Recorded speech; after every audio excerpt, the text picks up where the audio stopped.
Bird of Prey 5. El Karuga. Qapla! Qapla. I'm going to take this opportunity, however, to suggest that we all hail Karuga. That's all I'm saying. Forgive me, Doctor. I'm receiving a number of distress calls. I don't doubt it.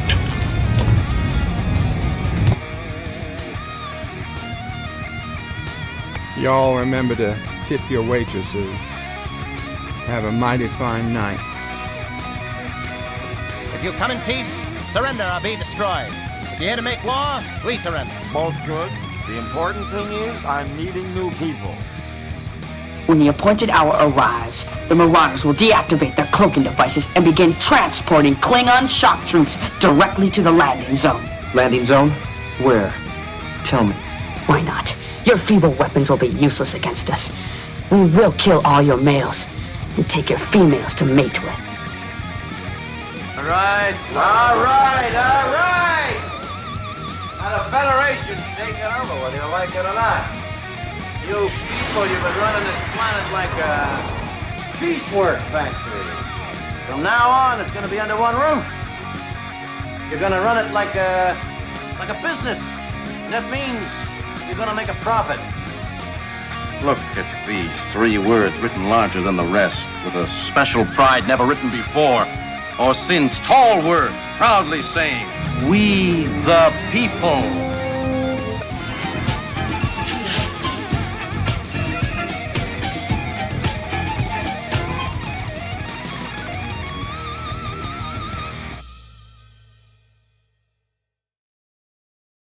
Hi, I'm Nicole DeBoer. I played Lieutenant Ezri Dax on DS9, and I welcome you to Bird of Prey 5 channel. Hail Karuga.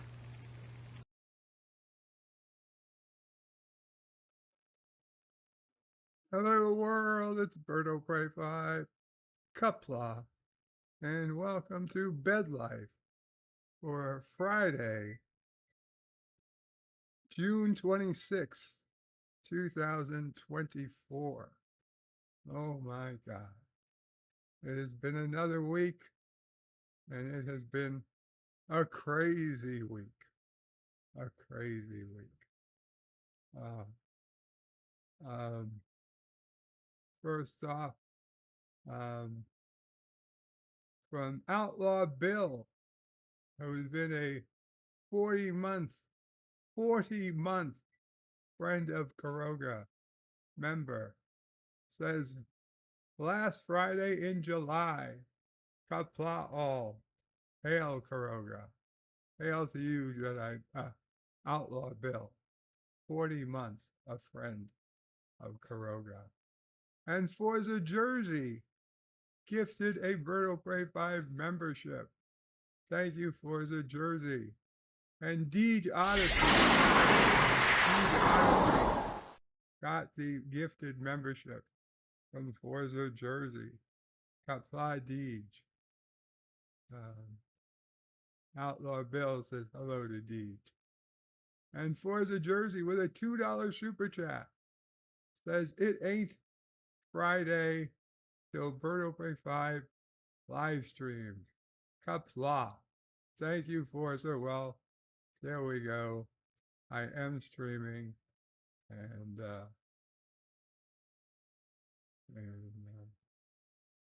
Qapla. Although Mike Richards is Bird of Prey 5, the mic is quiet. I will fix it. Volume is too low. Okay. So I gotta get louder. Let me fix those. Settings. The light. There we go. Hello world. It should be louder now. That should have fixed the volume issues. Please let me know in the chat if it's better now. I hope it is. And then we'll get to our our topic at hand today. Let me just go ahead and start with the with who's in the chat. It's better. Good. Good to hear from Mike Richards. Okay. Richie Poole first in the chat with an alpaca. 54.5 Axis Radio says hashtag all boobies matter. Absolutely. Outlaw Bill says Qapla, brother warrior. Birdo Prey 5. All should hail Karoga. And Yvette, the lovely Yvette, says, I know I wear one. Why I wear one. They bounce and I don't want black eyes. Lol. Good evening, Bird and everyone. And of course, to which she refers to is the title of today's stream, BedLife, Why Do Women Wear Bras? Hashtag TBIF. There's a very good question I'm asking this. And it's because I recently started watching Star Trek Deep Space Nine again. And you're like, well, what does Star Trek Deep Space Nine have to do with why do women wear bras? Well, the truth is not much, except that it's for free on not Hulu, on Pluto. Pluto, the service that has all Deep Space Nine Star Trek channel. They also have an all Voyager Star Trek channel. And then they have an all classic Star Trek channel, which is both TOS and TNG. So 3 classic Trek channels that basically cover all classic Trek. I believe they also cover, on occasion, there'll be some Enterprise on the Star Trek channel, as well as 2 channels dedicated just to TNG and just to Voyager. And anyway, I started watching the first night about 2 nights ago, and I had DS9 on for a couple of hours. For whatever reason, every time it went to break, there was a advertisement, and maybe 3 times, the fourth time or so, I watched at this very one particular episode, commercial break. And in this commercial break, there was this commercial for, it was a weird name. It was like Popper or Peppers or whatever. But basically, it was finally a bra for women with small boobs. Small boobs. It was a joke. It was like, finally, a bra for women with small boobs. And you're like, here's what happens when you have small boobs, and traditionally you try to get a bra, and there's this graphic, like of a bra just not fitting correctly. And like there's, you're trying to use, they're trying to use Velcro, or they're trying to use tape, and it just doesn't work. It just doesn't work. And it's like, and finally they decide to have like a couple of women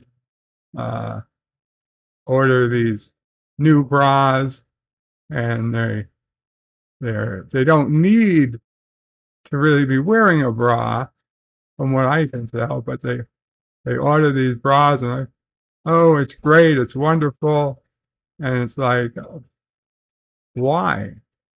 I as an engineer, I realize, why do they need to wear a bra at all? I get why big boobed women, Yvette, who already chimed in. I understand why they need to wear bra. And as a toxic male, just living my life, I have to say that growing up, it was not lost on me that Mama Prey was a very well endowed woman, and Dad O'Prey was a lucky man. And just by genetics, I assume Sis O'Prey was also quite the endowed woman, and very lucky, I'm sure, for whoever she ended up dating, which I tried not to think about, because I felt like if I ever did think about it, and it would be my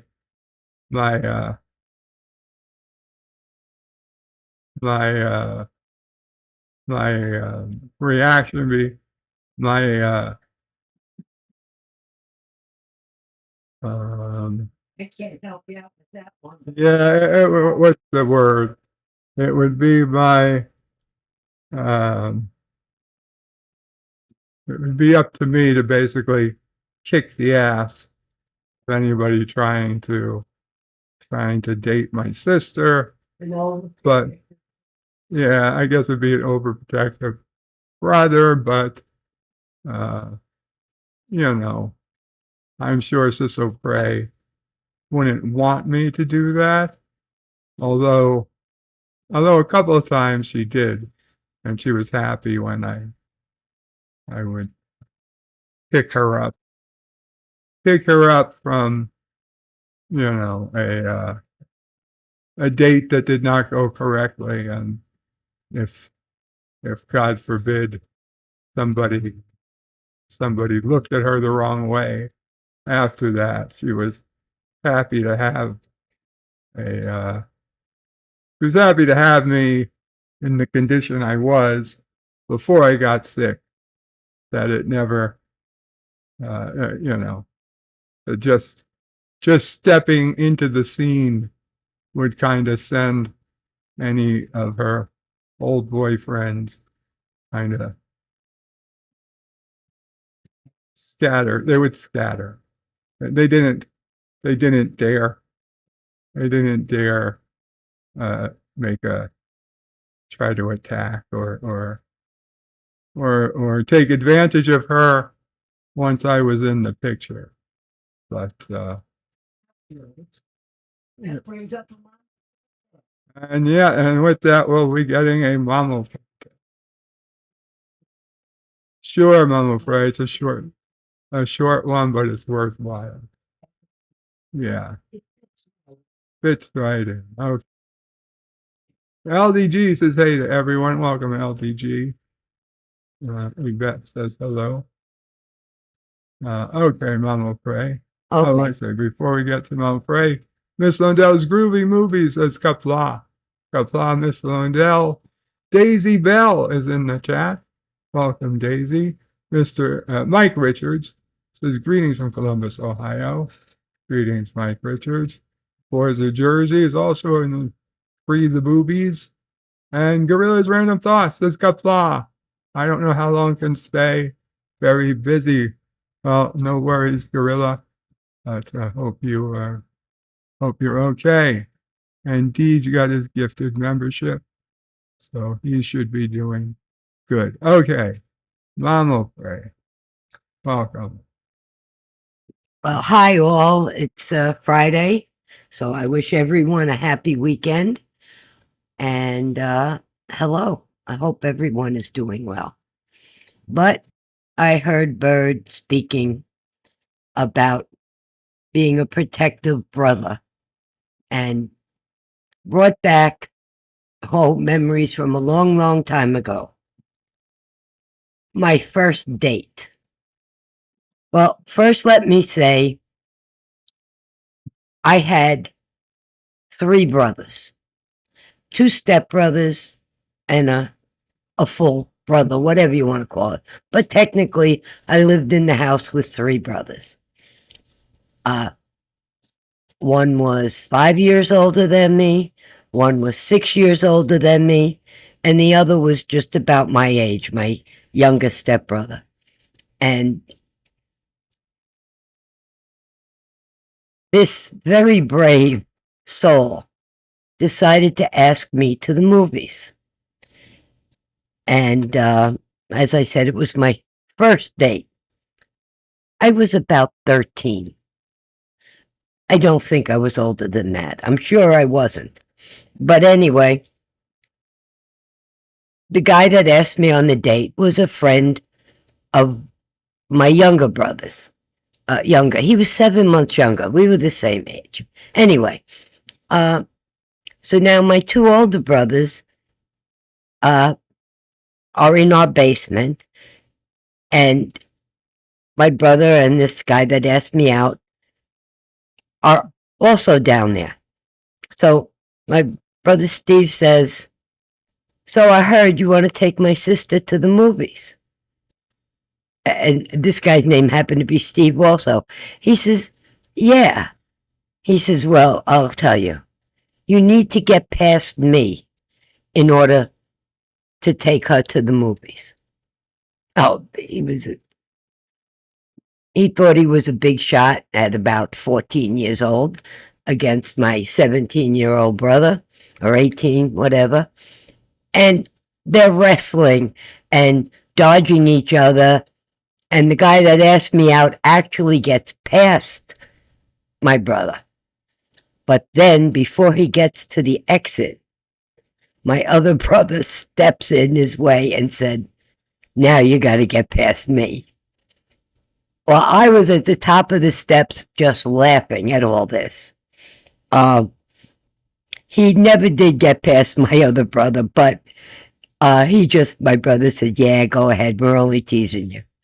But of course, he takes me to the movies, and my 3 brothers are sitting 2 rows behind us. Talk about overprotecting brothers. Yeah. I don't know what else to say. I have no clue on how many other dates they may have followed me. But I made it to this age, so I guess. But I also never had a problem that I needed to call them. So that was good. Oh, now you can go back to whatever you were discussing about why women wear a certain article of clothing. It's good because they couldn't have, they didn't have cell phones. No, that's right. There were no cell phones. My father always made sure that I had $1.25 in my shoe. I don't know what the dollar was for, but the quarter was to make a phone call. But I don't really know why he ever gave me $1. But that's what I had to keep in my shoe. Not in my bra, in my shoe. But those were the days. All right, everybody, I'm giving Bird back the microphone, and have a good stream. Thank you, Mama. No.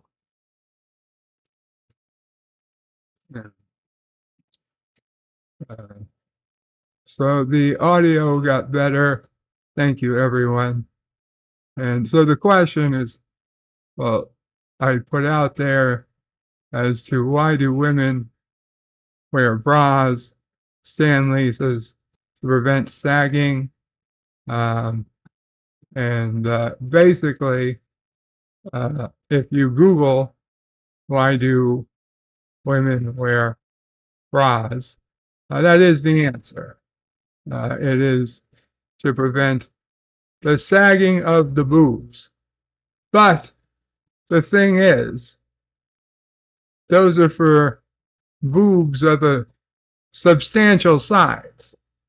So, if you've got double D's, obviously you need some assistance in holding the boobs in place, of keeping them from sagging. I get it. Everybody gets it. But the question is, why do women who don't need bras buy bras? Okay, if you're literally have to come up and you have to have special bras made because you don't have the boobs, you don't have any boobs, you're flat-chested, there's nothing wrong. There is nothing wrong with that. Okay? So you're flat-chested. Why would you buy a specialty bra because you're too flat? If you're too flat for a regular bra to work, then you don't need a bra. Right? I mean, if you have nothing there to sag, then why are you spending money? Why would you waste your time, your effort, and your money to find a quote-unquote comfortable bra because you don't need a bra? I mean, it makes 0 sense whatsoever. You should be happy if you don't need a bra. I don't know. Why would you waste money? Why would you waste money if you didn't need a bra to begin with? Why, if you got lucky, you get lucky if you're that. I mean, I understand, maybe women don't want to be flat. I suppose. But to be truthful, guys don't care. We sure, the bigger the boobs, the better. But I mean, realistically, we don't care. For us, I mean, just the thought of a lady, taking off her top and there being boobies there, we're happy. We're happy. It doesn't. Yeah, I'll grant you, the bigger, the better. That's nicer, but don't care. If a lady's out there and she's like, hey, yeah, and like, oh, hey, baby, and she's like, whatever. They're not. Don't need to have a bra on if you don't need it. I get it. We get it. I don't. I really can't understand why women will go out of their way to spend money on an instrument of clothing that they literally don't need.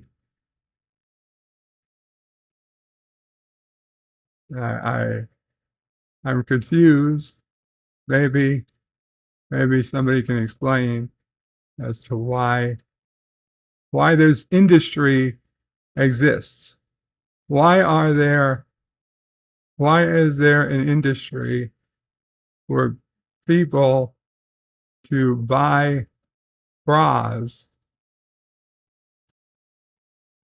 when they don't need to be wearing a bra at all?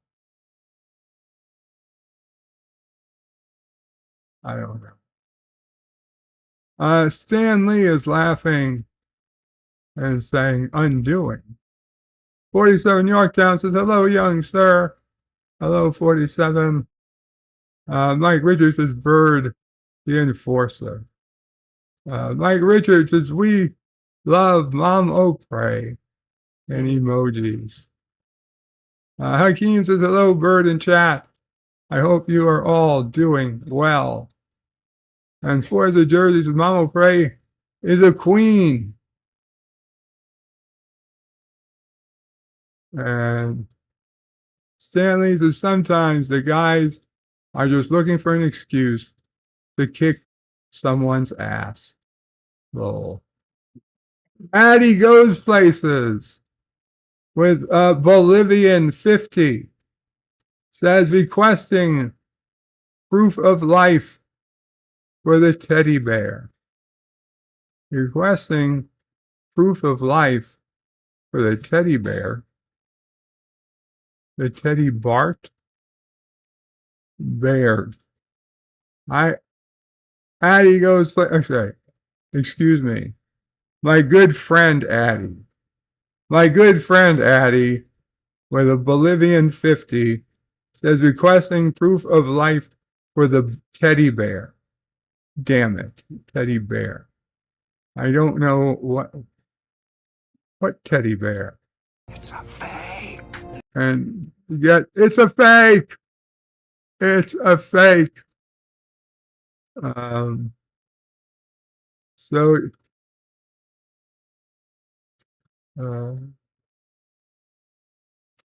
thank you to my good friend Addie, although I don't understand the teddy bear reference.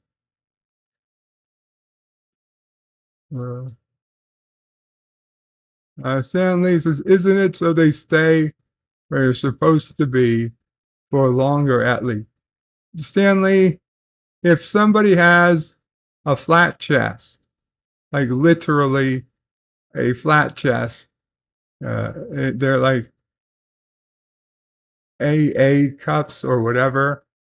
I mean, the pictures that they were showing on these commercials were basically women that had no noticeable boobies whatsoever. But I mean, I'm sure they had nipples under there. So it's like, why pay to put a piece of fabric across a chest that doesn't really exist? I mean, you can still wear a shirt. You don't need a bra under a shirt.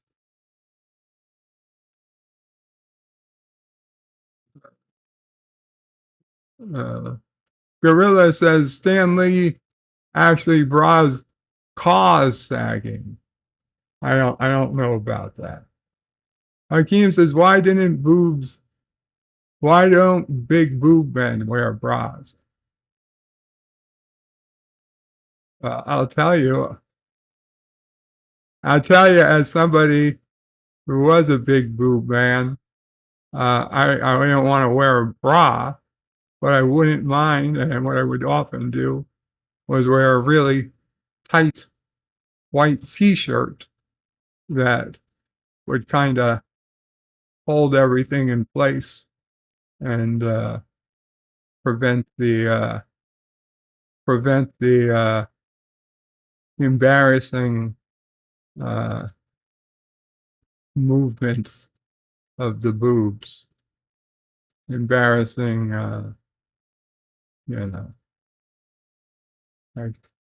I was walking too fast. I didn't want them to start juggling up and down. It's a nice, tight white t-shirt to keep everything in place. JP says, sagging boobies are fun when you are taking her to Pound Town. Also, to hide unwanted perky nipples. I guess he's meant the reason to wear a bra. Bras don't hide hard nips, says JP's. And 47 Yorktown says small boobs need love too. Yeah, exactly. Exactly. JP's is flat, has a board that's never been nailed. And JP says, no, they don't.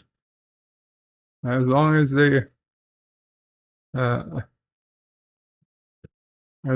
her boobs are bigger than his, says JP's. 47 Yorktown says JP's, send them my way. JP says they don't like people that talk funny. Addie Goes Places says bear. Stanley says, so you're flat-chested. A self-help book by Berto Pray 5. I would not want any woman to cry or be sad over being flat-chested.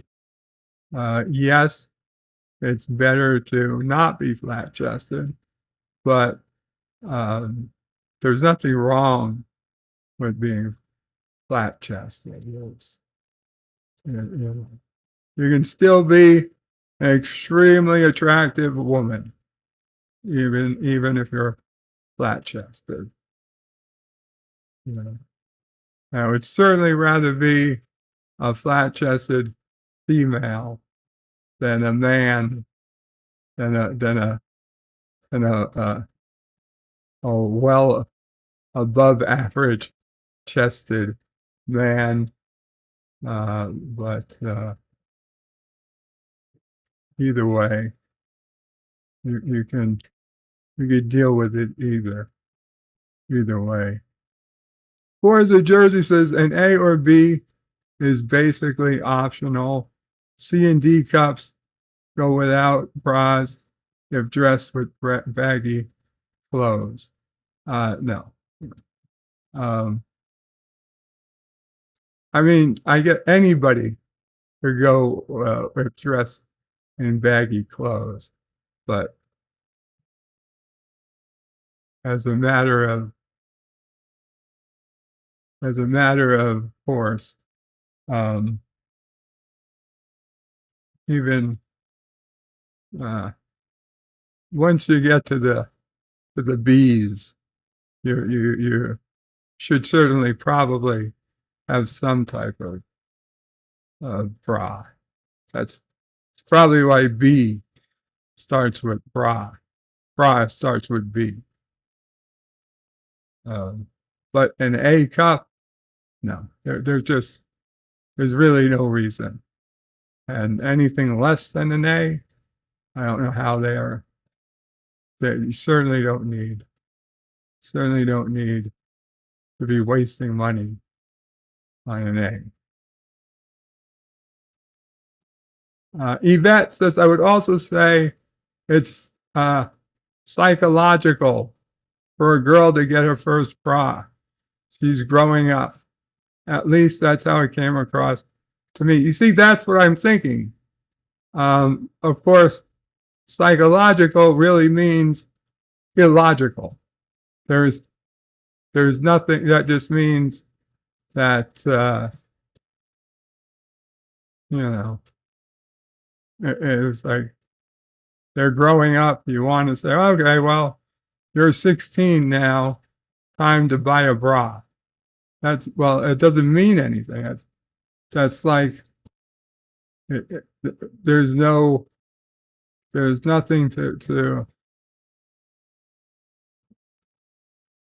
there's nothing to live off of other than an age requirement, a ridiculous age, which doesn't make any sense. Because, just because you're a year older, now you need a bra, even though nothing necessarily changed on your chest, it doesn't make any sense. I feel dirty talking about these things, but you have to bring it up. I mean, it's worth discussing. Stanley says, so you're flat-chested. A self-help book by Berto 5.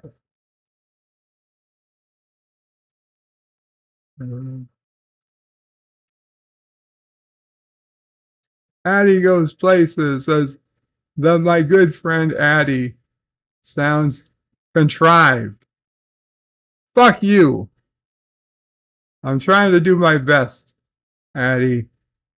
And I'm glad you made it out of Africa and back to South America.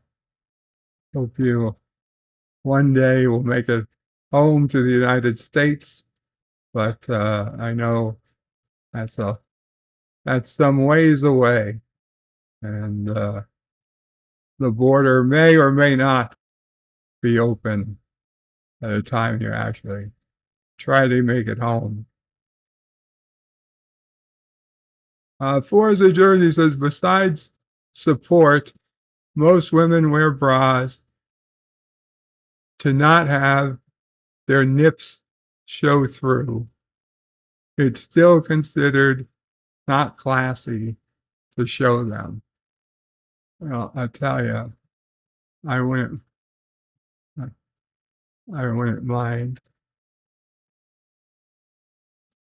Mr. Lundell's groovy movie says, when properly dressed, a bra enhances the breasts, in his honest opinion.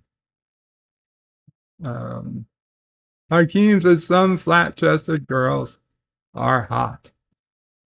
JP's says, not going to say what I'm thinking. Stan Lee says, hey, I had a huge crush on Kate Hudson.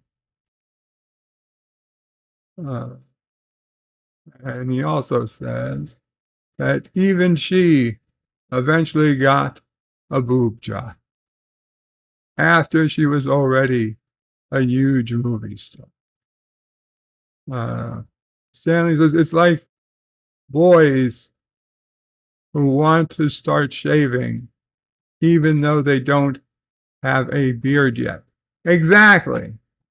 It's like guys who are buying razors and they don't have any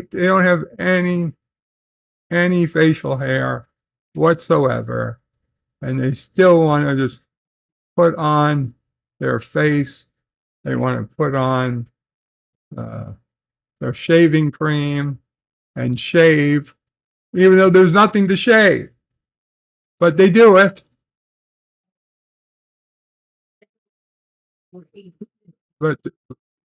But they do it. And what's the point? What's the point? It's as stupid. It's as stupid.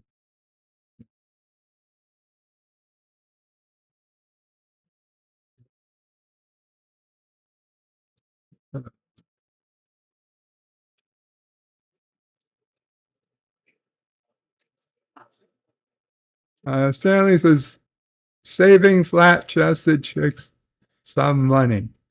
Yeah, that's what you really should, is save the money and don't waste your money on a bra if you're literally, you should consider yourself lucky.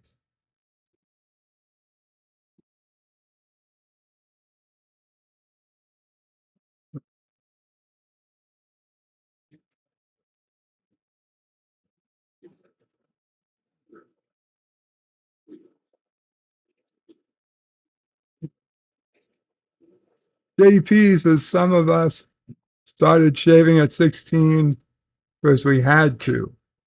Some of us started shaving at 14 because we had to. Stanley says bras are pretty expensive, aren't they? You know, I assume they are. Kind of ridiculous. As Mama Frey confirms, they are. JP says $100 for a pro-fitted and custom made. That is crazy. That's crazy. I'm an Amazon person myself. They're not that expensive. But they're not custom fitted either.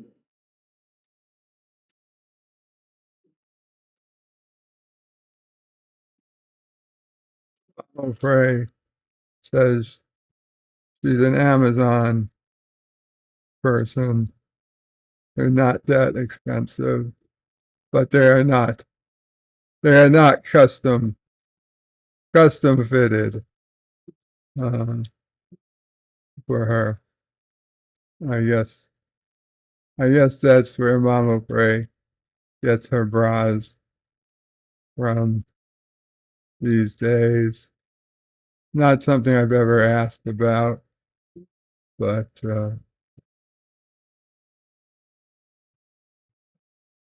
I guess it makes sense. Because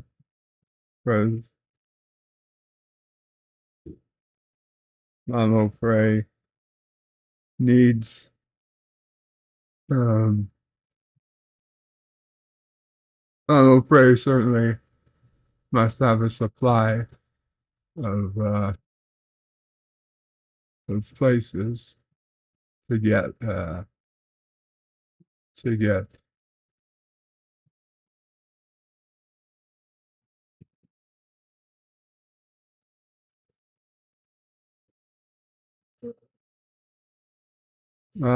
positive candor says Qapla and the great Googly Moogly. Qapla positive candor. Gorilla's Random Thoughts says the X's at Torrid cost $55. JP says, yeah, Torrid has a local bra shop. I don't know what Torrid is. Stanley says, did Bird breastfeed? I did for a little bit. I breastfed.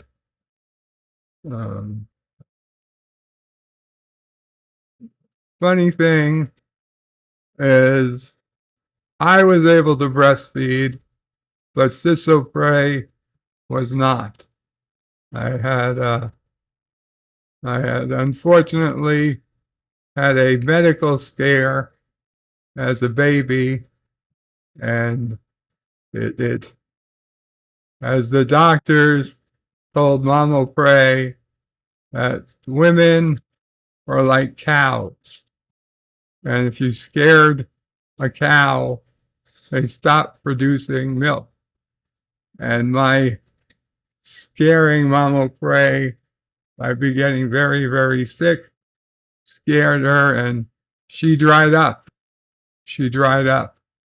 So instead of breastfeeding, I ended up having to go on to formula.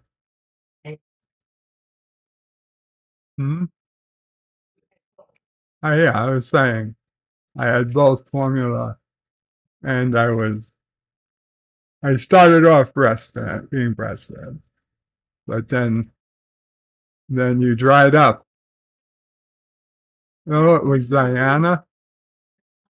Oh, it was under Diana that you dried up. Okay. So I started with breastfeeding and I was supplemented. Right. Okay. So I had both breastfeeding and supplemental formula. And then Sisso Prey. Was it me who got sick? Yeah. So, okay. So Sissofre was being breastfed, but I was running 105 fever, and it caused Mama Prey to panic. And that's when the doctor said, "No, she. Women are like cows. If you panic, you dry up." And so Mama Prey panicked doubly, twice as much. And so Diana had to go on to just formula after that.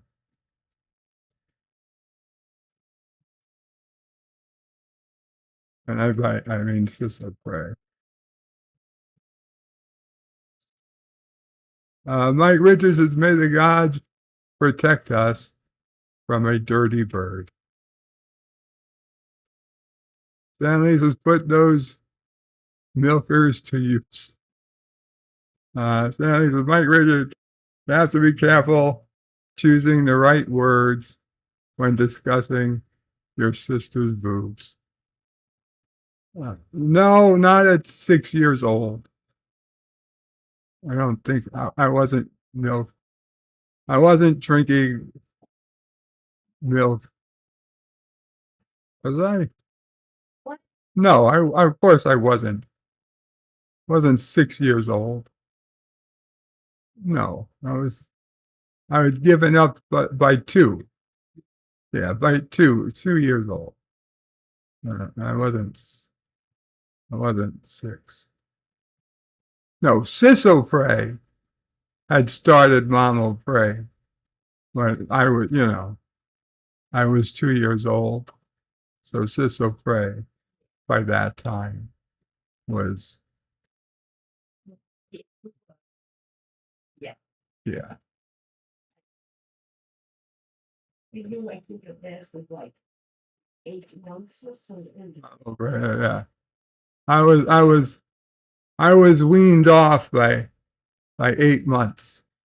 Less than a year. I wasn't still. By a year I was on formula. And probably by a year I was probably off formula, probably just on milk. Yeah. And by 2 I was eating steak. So. Cut up in small pieces, but steak nonetheless. Stanley says, "Just put it in a glass for me, Mom." No, that's not how it was. I do remember drinking chocolate milk and milk as a kid, but not milk a la Mama Prey. Oh God, that's sorry, but a little nasty, but too much. Okay. Anyway, let's go ahead and check on what's going on.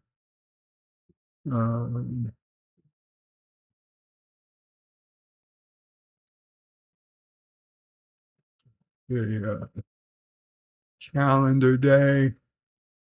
Today is July 26th.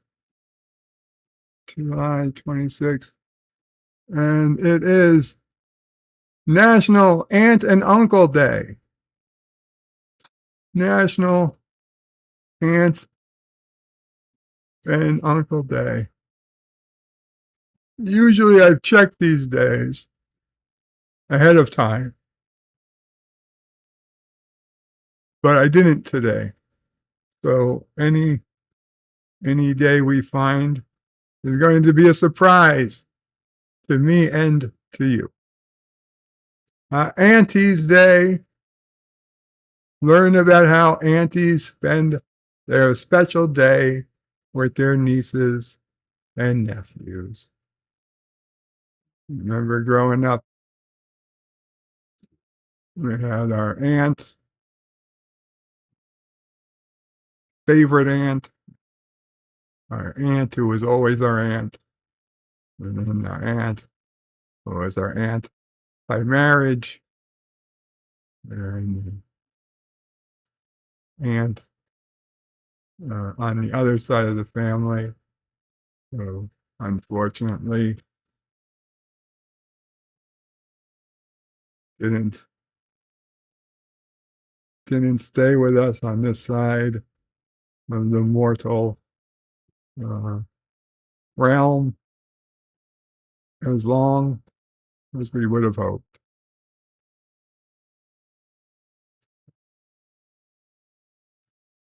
Yeah.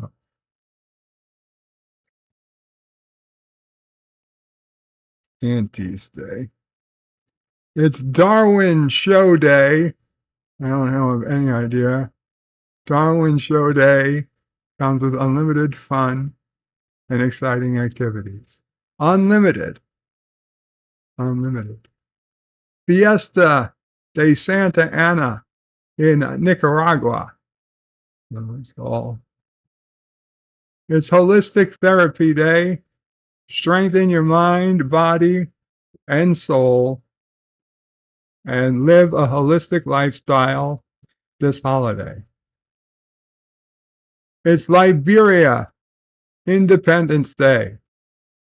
Let's learn what paves the way for the African sovereignty and the future of the African continent. And that is red, white, and blue flag, one blue star. That is the flag of Liberia. That is the American set up nation, set up by the United States. It was set for the returned slaves to go to have a country of their own in Africa with American roots.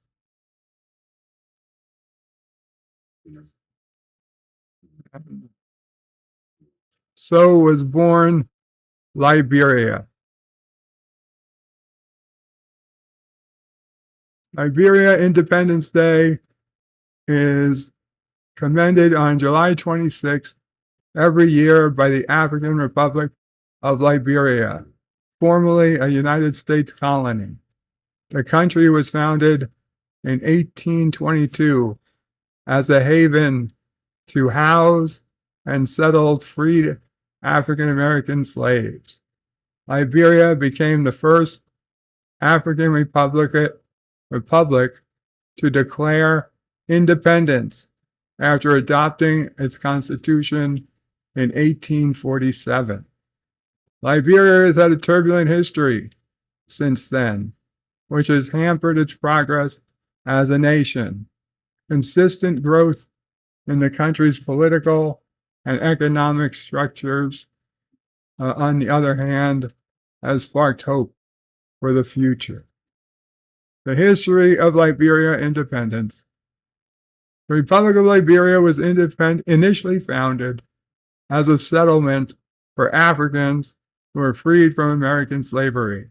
It was established by the American Colonialization Society, ACS, as a way to settle freed and formerly enslaved people of color. One of the reasons for why America approved of the settlement was because most African Americans in the country faced racial discrimination in the form of political disenfranchisement and the denial of their basic civil rights.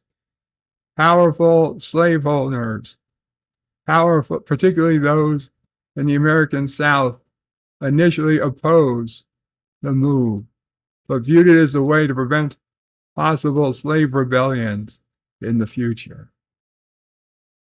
To build a colony, the American Colonization Society began bringing freed slaves to what was then known as the Pepper Coast of West Africa in 1822. However, assimilation was first challenging. The colony's liberated slaves were of mixed ethnicity and had been educated in America, in American culture, making it difficult for them to blend in with the locals.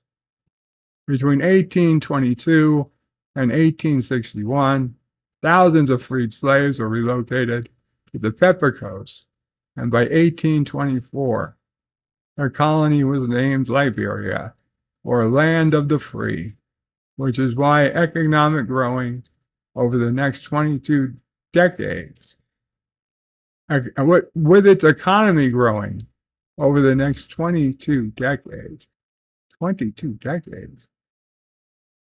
with its economy growing over the next decades, the settlers eventually declared Liberia an independent nation on July 26, 1847.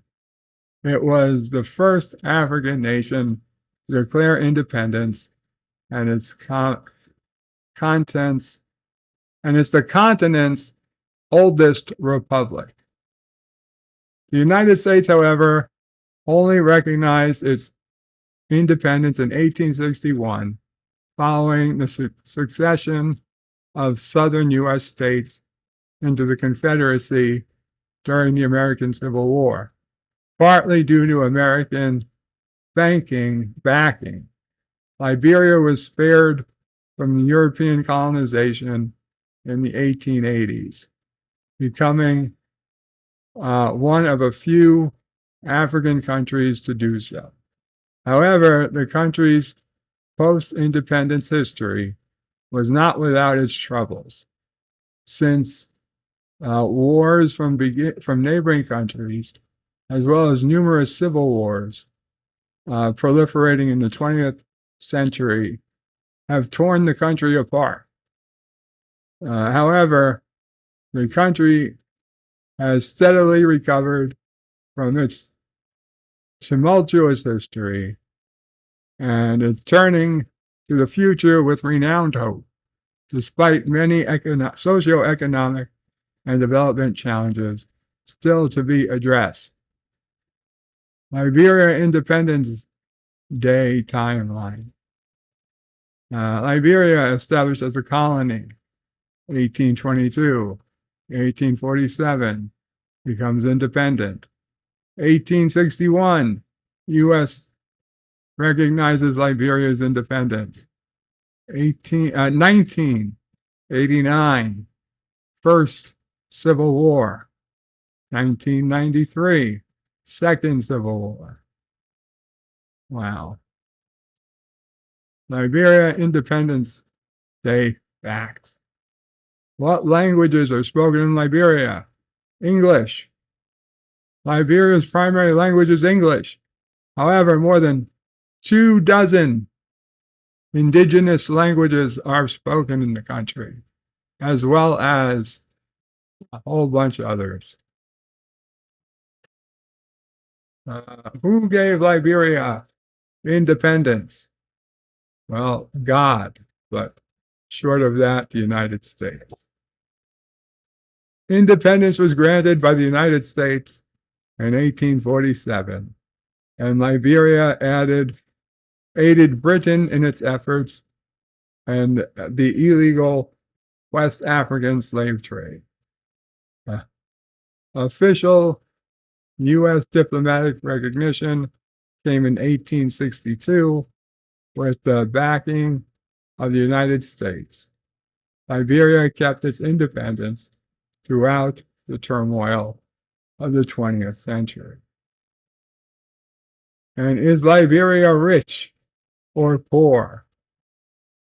Despite having an abundance of natural resources such as diamonds, iron ore, gold, and fisheries, Liberia remains one of the poorest countries in Africa, as of 2017.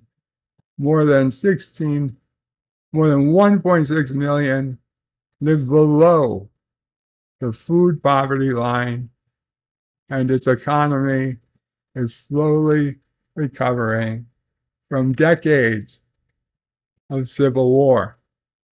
However, the World Bank projects Liberia's economy is expected to grow by 4.9% between 2022 and 2023, driven mainly by untapped mining resources.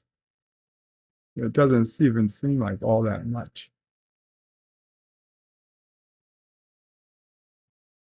How to observe Liberia Independence Day. Fly the flag. Celebrate with your fellow brethren and read up on Liberian history. Crazy.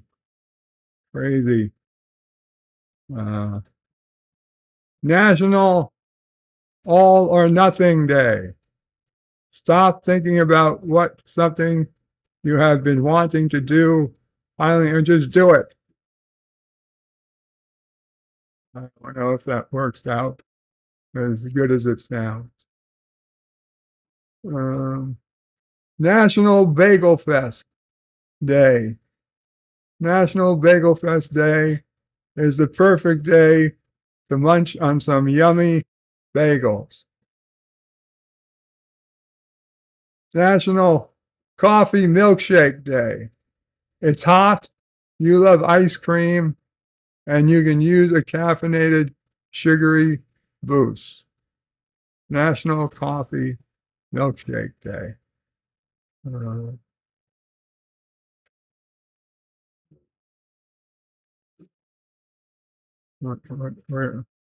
What happened? There we go.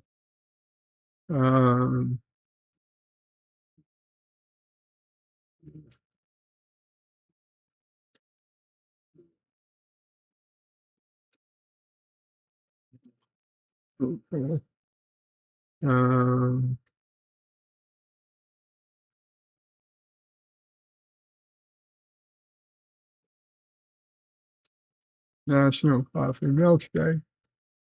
National Disability Independence Day. There's one for me. It's the wheelchair. National Dog Photography Day. Dog Photography Day. We'll come back to that. National Disability Independence Day.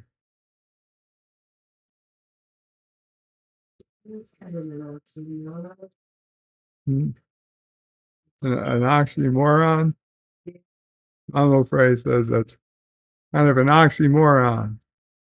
National Disability Independence Day. Yeah, you know what? I guess it is. I guess it is an oxymoron.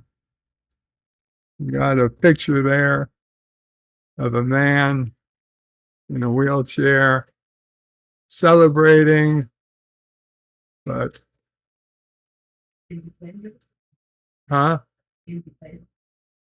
guess celebrating independence, but who knows? Maybe he is fully independent, but I'm not. National Disability Independence Day is celebrated every year on July 26th. It commemorates the signing of the Americans with Disabilities Act in 1990. These civil rights laws criminalizes any kind of discrimination against individuals with disabilities and assures them full participation in the community, independent living, and economic self-sufficiency. Lies, and more lies. The Americans with Disability Act covers the following areas: public accommodation, employment, transportation, and state and local government services. The ADA is a life-changing act for many people. Today, 1 in 4 Americans with disability can access and participate better in their workplaces and general communities. No, I can't. No, I can't. I want you guys to know this latest issue is still the same fucking problem. I still need a way to get to the goddamn doctor, and we are years into this, and I have no way to get to the doctor, and like it's crazy, and I very well might be dying because of it. I talked to the doctor's office, and I was like, I need to come in. There's a mass on my kidney. And like, there's a mass on your kidney. But you really need to get here. Like, yeah, no shit. No fucking shit. And he's like, well, I can't help. Can't help you. Nobody can help me. Nobody can help me. They just say, oh, you better make it soon. You better make it soon. Well, I can't. My doctor has to sign up for this plan. So, okay, here's the plan.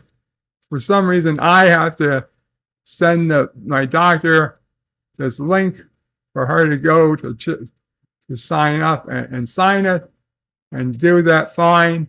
Here, we did that, only to find out you get a call from a clueless woman the very next day, who is my doctor's chief of office, whatever, the office clerk, basically to find out that because my doctor uses a Gmail address for her office, or even for her, to get a hold of my doctor's email is a Gmail address. They can't sign up. They can't sign up for this program because right, because this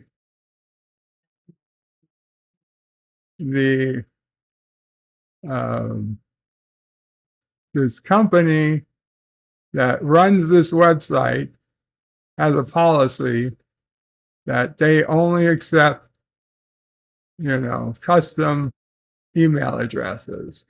They do not accept Gmail, Hotmail, AOL, Yahoo, any of the popular email sites. They do not accept. But if I understand how Gmail and all that stuff works. Now, I know that if I wanted to get a custom website name, domain, mine, let's say at bertopray5@gmail.com, which I do have. I don't use it, but I have it. So let's go to AOL. I have bertopray5@aol.com, which I do use. But if I was to try to put that in and it says, no, sorry, that's not a valid email address because it's a Gmail. And it's like, because of an AOL, son of a bitch. Okay, fine. Now, being I know what I'm doing, I could set up BertoPray5 at BertoPray5.com. Or I could just set up, Joey at BertoPray5.com. And it'll, in fact, I think I have set that up, but whether I do or not, I could set it up. It would redirect to wherever I wanted to. It would probably be enough to get my, I would tell my doctor, like, hey, if you want, I can set up a domain name and that might be the next thing I have to do. But imagine I set up a domain for my doctor, and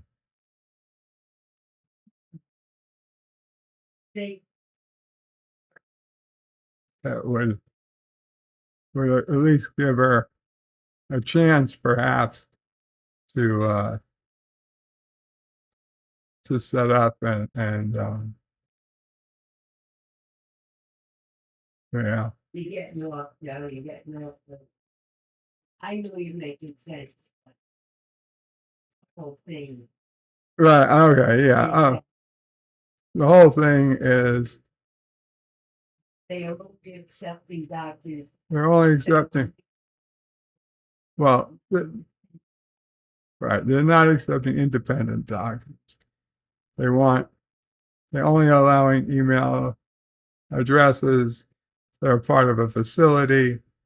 Now, I know that's what they say, but I also think they would allow independent if they just had an email that's not a Gmail. Yeah.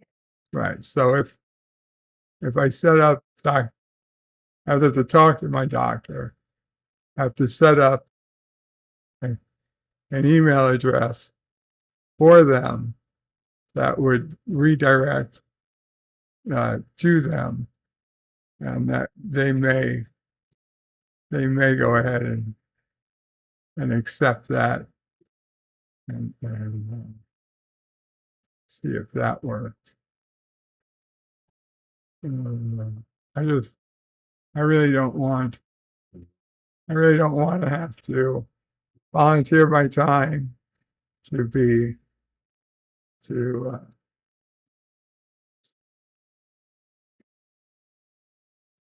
set up.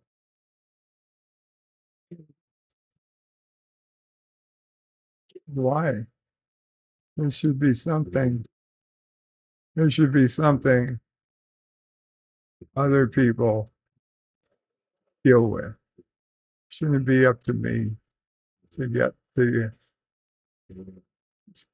Shouldn't be up to me to get them working.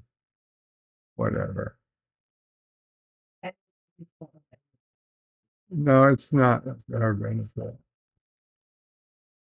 History of National Independence, National Disability Independence Day.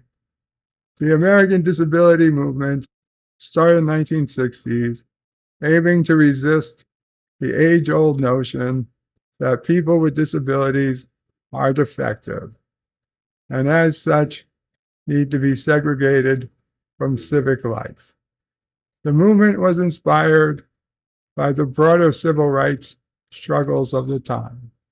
It rejected cruel attitudes and advocated for full access and to opportunities in education, public life, and employment. The passage of Section 504 of the Rehabilitation Act of 1973 was a major step for the betterment of people with disabilities. The section prohibited recipients of federal funds from discrimination against people with disabilities. Section 508 of the same act, which was later updated in 1998. The included that federal information which was distributed electronically should be made accessible to those with disabilities. Section was updated again in 2017 to make all digital information accessible to the disabled. The ADA was first introduced in 1988, designed to build on the progress of the Rehabilitation Act and expand the rights of the disabled community into a single law to ensure their freedom from discrimination in employment, transportation, communication, government, and public establishment. Peter Berg, the project's coordinator and technical assistant at the Great Lakes ADA Center, states the ADA has integrated people with disabilities across society. The timeline. 1935, Roosevelt passes the Social Security Act. 1943, Barton-LaFleur Act is passed. The Barton-LaFleur Act expands the eligibility for vocational rehabilitation services to the blind and the mentally disabled. 1973, passage of the Rehabilitation Act. Rehabilitation Act of 1973 prohibits recipients of federal funds from discriminating against people with disabilities. And 1980, the Americans with Disabilities Act was passed. The ADA extends the rights of the disabled community and prohibits the ADA expands the rights of the disabled community and prohibits discrimination in the employment, transportation, communication, and public establishment.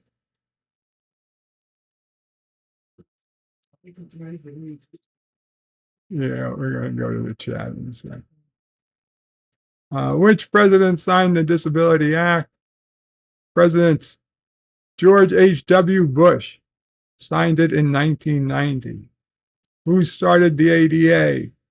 The ADA was introduced by Senator Wicker and Representative Holho. And how does the ADA define a disability?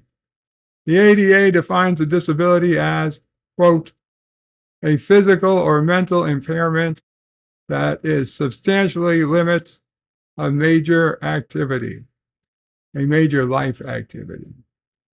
This according to their official website. Okay. 5 facts about disability that you may not know. Mom will pray. Yeah. What percentage of the population is disabled? More than 1 billion people in the world are affected by disabilities. What percentage of the population? I would say 20%. Donald Gray says 20% of the population are labeled this. Well, it is 15% of the population is disabled.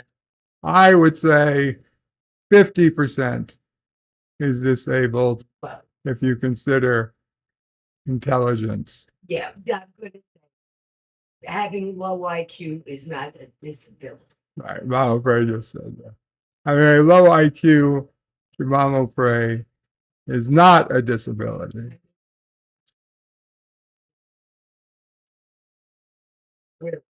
That's a different story. Okay, what country capital is called the world's blind capital? So they have the world's largest population of people with visual impairments. India. India is the world's blind capital. India has the world's largest population of people with visual impairment.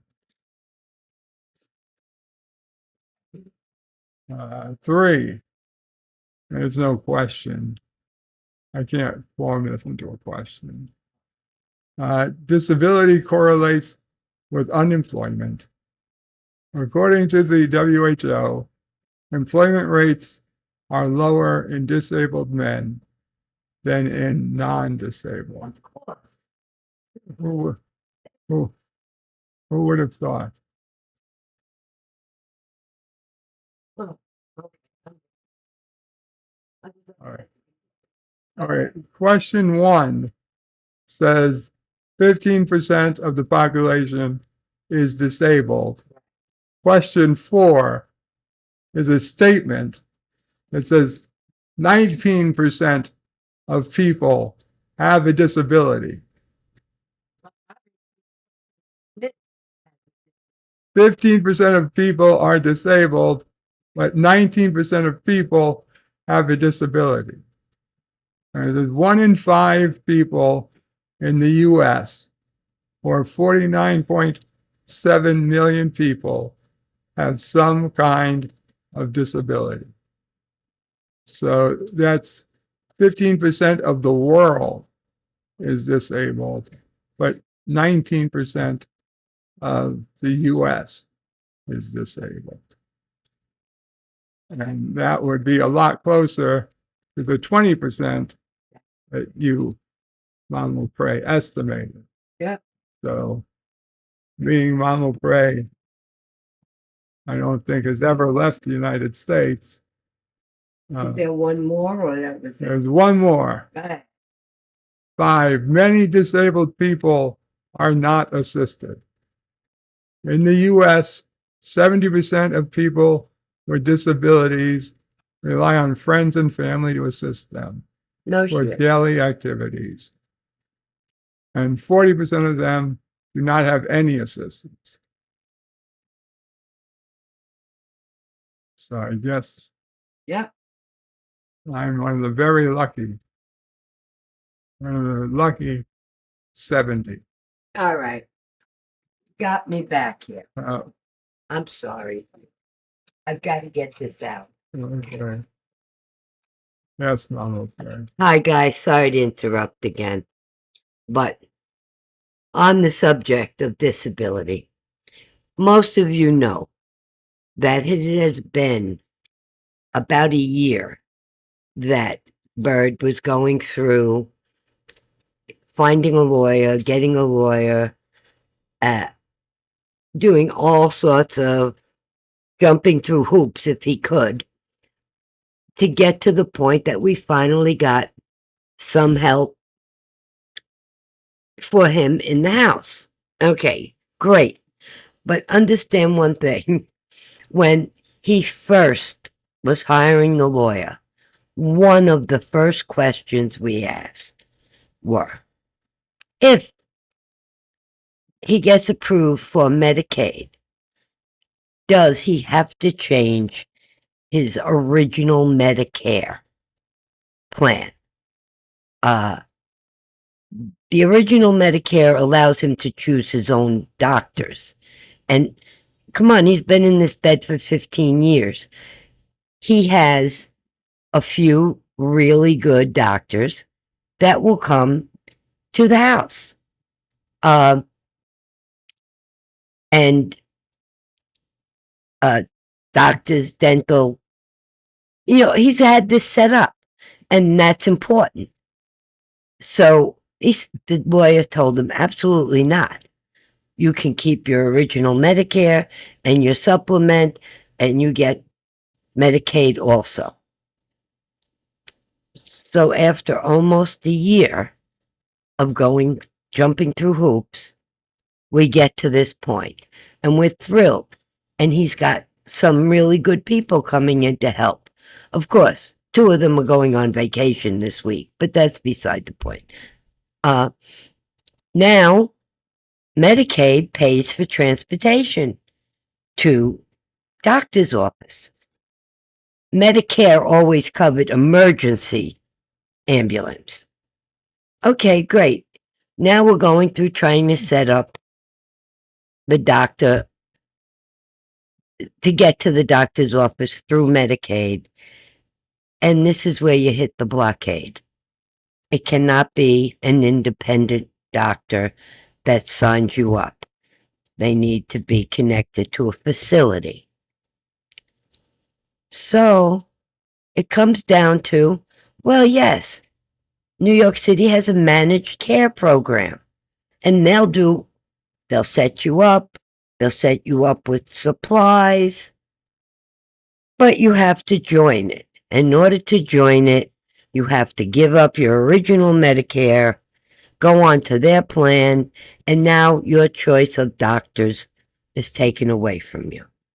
The first damn question we asked the lawyer, and this lawyer, this is what he does.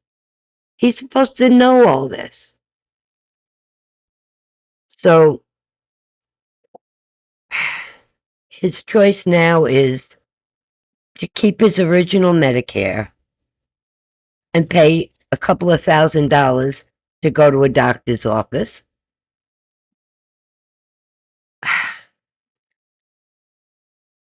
But have to give up the doctors that come to the house and treat him now. I'm going outside to bang my head against the wall and try to look at the bright side. I just can't find one. Did I say it correctly, son? Is that where you are at the moment? Yep. That's about it, huh? Yes. Yep. There's only one other way. Mm-hmm. You have a pain and you call the emergency ambulance. Mm-hmm. That's I don't know. I mean, get me to they get you to the hospital, but Yeah. then they'll tell It's you to not go gonna- see your own doctor. It's not going to get the doctor to see me in the house. It is absolutely so. With all these ADA issues, and they've got you coming and going. Sorry, guys. I just had to blow steam off. I've been sorry. No son. worries, I'm afraid. Sorry, son. Go back to your. Okay. Oh,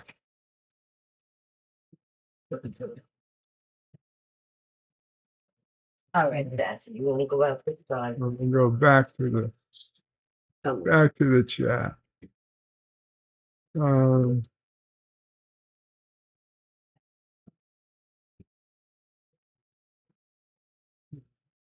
are we?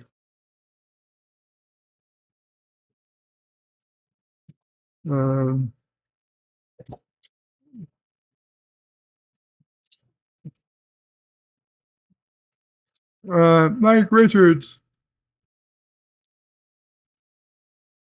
Already read that.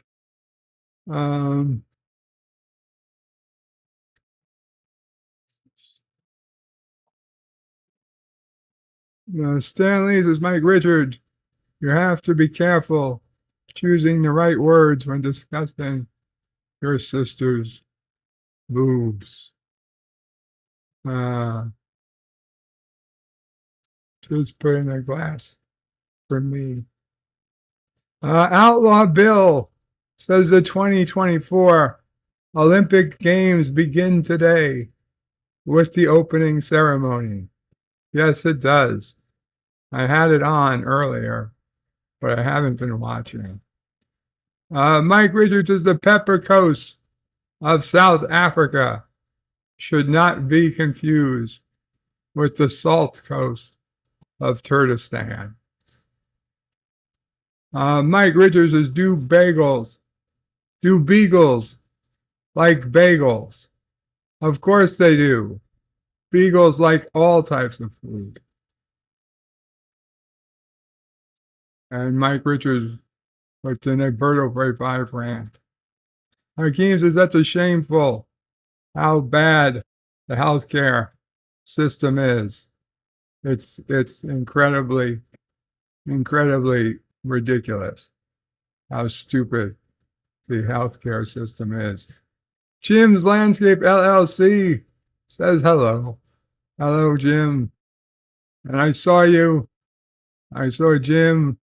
I see other people in other streams. I just, I didn't want to take away from my limited time in other people's streams to start addressing people in the chat. But rest assured, I did see everybody who said hello in the chat. I just didn't have a chance to address everybody individually.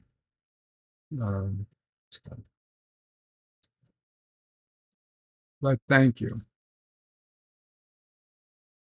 And Stanley is wondering, what about Apple email? I wonder if an Apple would be acceptable. Offhand, I would suspect not, but you never know. You never know. For some reason, Apple's considered different than everybody else. I had to use it. An Apple address, maybe it would have worked. Maybe it would have worked. But, probably not.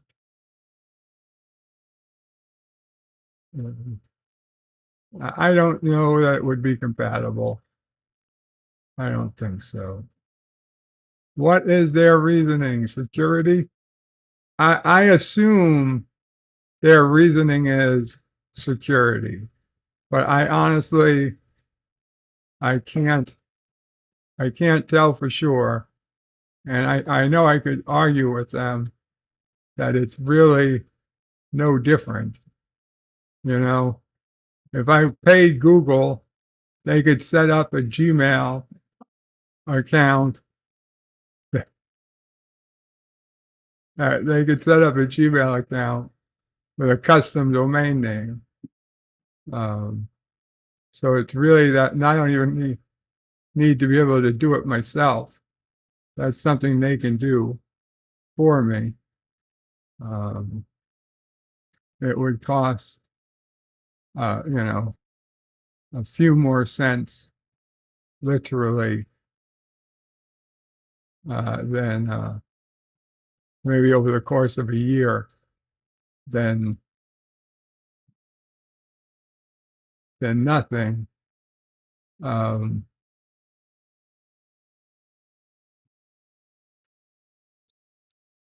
You'd have to just have somebody who knows what they're doing, and you probably do it for even less money than that.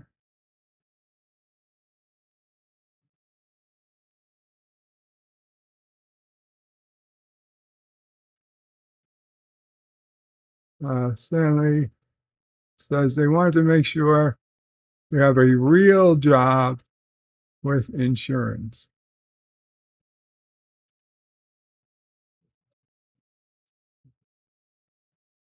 Mike Richards is bird mail greater than Gmail. I could set up bird mail. birdsdoc@birdmail.com. JP says something over people get paid to deal with. Cody Guy is here. Hey, Cody Guy. Something over people get paid with. Says JP's. Cody Guy says, evening, Cody Guy. Stanley says, the Mike Richards program or Raven. And Stanley says, damn, blind and mentally disabled. That's a tough comfort to deal with. Mike Richards says to Stanley, the dreaded Joe Bird.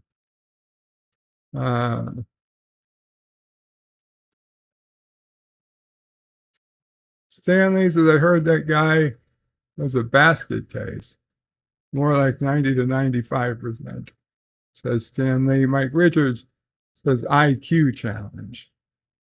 JP says, okay, if your disability, both mental and physical, is controlled by medication, are they still disabilities? It's a good question. Stan Lee says, it's about boobs. Stan only took a year. And Stanley says, I can arrange for someone dressed as a nurse to show up. And Mike Richards puts in hashtag crow nurse. LDG says, son of a bitch, on the phone call just made me miss most of the show. I'll rewatch later. LDG waves at Mama Pray. Stan Lee says, LDG, you missed the entire boob segment. JP says, that's a major problem, deciding to go to the doctor for a couple of grand or a trip to the hospital for even more money. And Mike Richards puts in Mama Pray with 6 nice red roses. Arabic Sanders says Qapla, Fertile Pray 5, live long and prosper.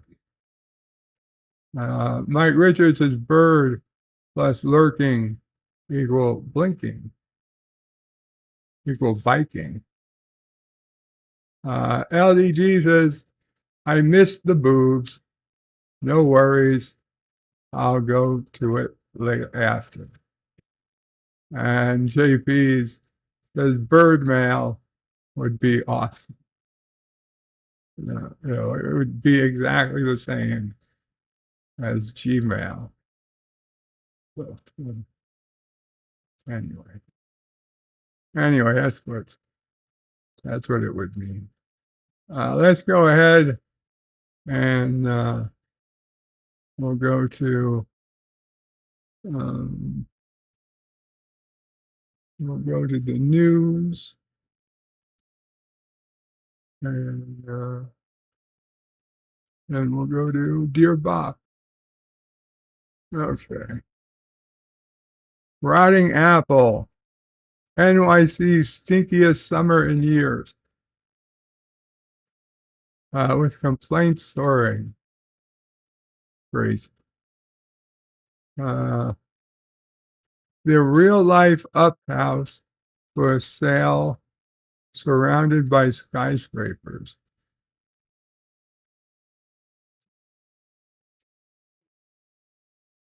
Man in critical condition after chair assault in Queens. Wonderful. Recall of Boar's Head deli meats announced during investigation. Yeah, they got a recall announced during the investigation about the recall. So we should check on that. Trump meets with Netanyahu for the first time. Why is he meeting? He's not the president yet. Seems a bit weird that he would have a meeting already. A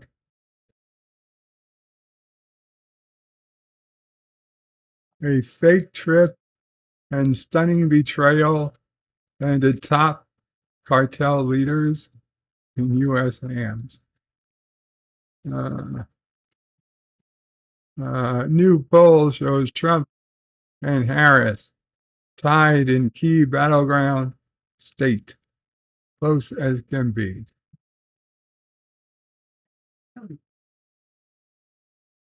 Discovery sues. Warner Brothers Discovery sues NBA to secure media rights awarded to Amazon. Why? Why do you need that? Warner Brothers Discovery sues NBA to secure media rights awarded to Amazon. Warner Brothers Discovery is suing NBA to keep distributing the league's games. The company is attempting to use matching rights on a package of games earmarked for Amazon Prime Video, which the NBA chose as a media partner along with Walt Disney and NBC Universal. The NBA sent Warner Brothers Discovery a letter Wednesday informing the league doesn't believe its matching rights are valid for streaming only package of games. Warner Bros. Sued the NBA on Friday as it tries to maintain broadcast rights for a package of 5 games, for a package of live games. Given the NBA's unjustified rejection of our matching of a third-party offer, we have taken legal action to enforce our rights, the company's TNT spokesman said in a statement. We strongly believe this is not just our contractual right, but also the best interest of fans who want to keep watching our industry leading NBA content with the choice and flexibility of what we offer them throughout the widely distributed WBD video first distribution platforms, including TNT and Max. The media company says it prevents the NBA from awarding the rights to Amazon, whose games packages Warner Brothers Discovery tried to match or aimed to win monetary damages.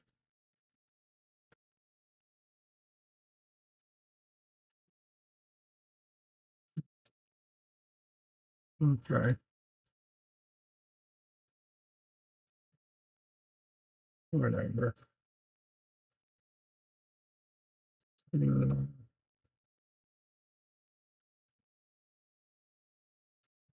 Stop and Shop closes all store delis after Boar's Head recall over listeria fears 1 hour ago. 2 hours ago, I had a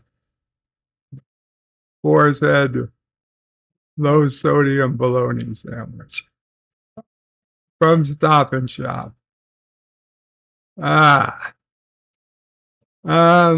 Interesting. Okay. I guess we're going to read that one. Stop and Shop closes all stores, delis. Stop and Shop said Friday it was temporarily closing all of its store delis after the federal government ordered a recall of Boar's Head meat products due to fears of listeria outbreak. Boar's Head will put nearly 210,000 pounds of deli meats the department will pull nearly 210,000 pounds of deli meats, the Department of Agriculture announced. The affected products include Boar's Head Strasburger brand liverwurst, Boar's Head Italian Cappy style ham, Boar's Head extra hot Italian Cappy style ham, Boar's Head bologna, Boar's Head beef salami, Boar's Head steakhouse roasted bacon eat and eat, and Boar's Head garlic bologna, and Boar's Head beef bologna. Did not mention low sodium. They didn't mention any low sodium bologna. All of the products, with the exception of bacon, eat and eat, have a sell-by date of August 10th. The bacon heat and eat that's being recalled has a sell-by date of August 15th. Listeria infections carry severe risks to pregnant women, people older than 65, and people with weakened immune systems, according to the Mayo Clinic. Those infected with listeria can develop symptoms such as fever, chills, muscle aches, nausea, and diarrhea. Stop & Shop announced that the company was in the process of removing all impacted products from its in-store delis.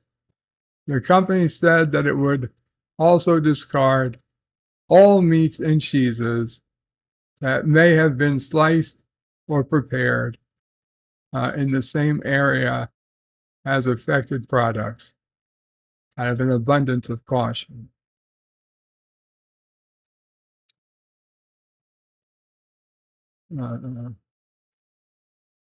Stop & Shop also pledged to do a deep cleaning of their delis. As always, ensuring the safety of the products we sell is our highest priority, Stop & Shop said in a statement. Stop & Shop owns and operates more than 400 stores in New York, New Jersey, and New England. Earlier this month, the struggling chain said it would shutter 7 stores in New York City area and 32 overall as inflation was taking its toll on the grocer's bottom line.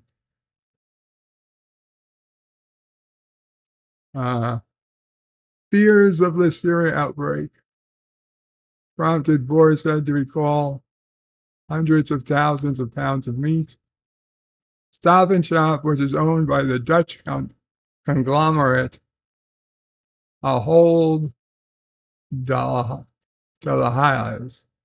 said that it was planning to close underperforming stores in May, with industry experts estimating as many as 50 would shutter, as the Post reported.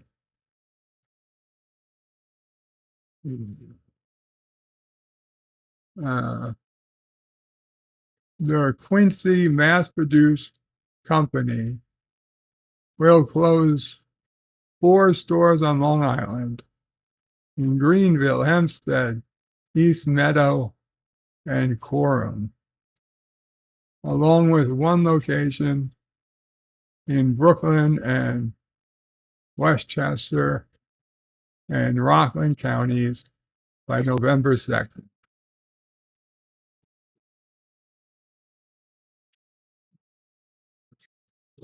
It's very sad to hear.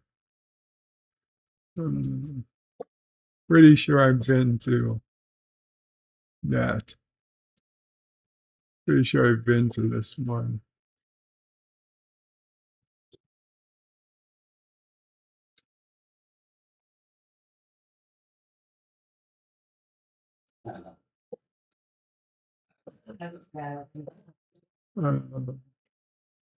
Amazon warehouse employee left stunned by Jeff Bezos' response after she emailed him about her pay.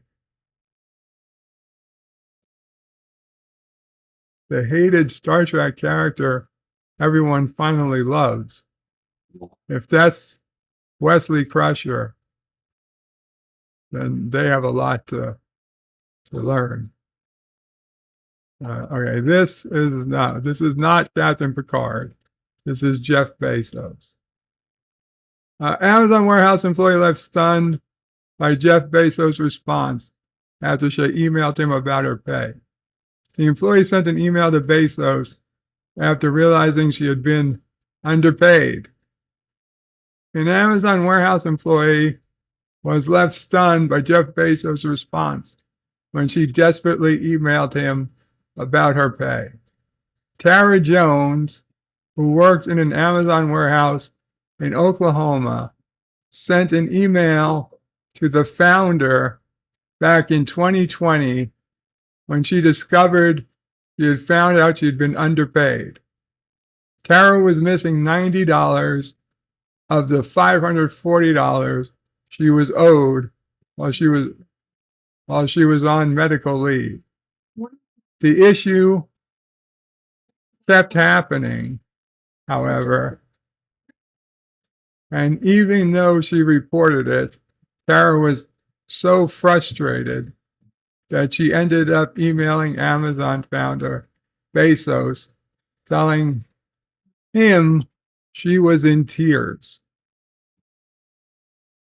An Amazon employee founder sent Bezos an email about her pay. In the email, as seen by the New York Times, Tara wrote, "I'm behind on bills, all because the pay team messed up. I'm crying as I write this email." Tara had no idea at the time, but she'd actually set off a chain of events which would impact other employees too. The email triggered an investigation after it emerged that Tara wasn't the only member of the staff who had been impacted by the issue. According to the New York Times, employees were underpaid at 179 warehouses for around 18 months, with workers struggling to pay their bills as a result. According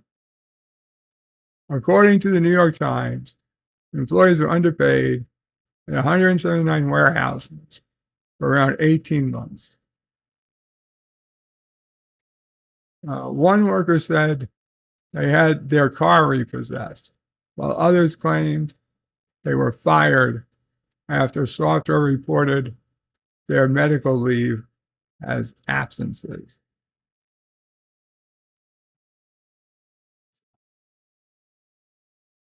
Meanwhile, it was reported doctor's notes that were vanishing in the system. In a statement, Amazon spokesman Kelly Cantel told The Independent, "We're disappointed when any of our employees experience this issue with their leave." The New York Times suggested these issues were widespread and ongoing.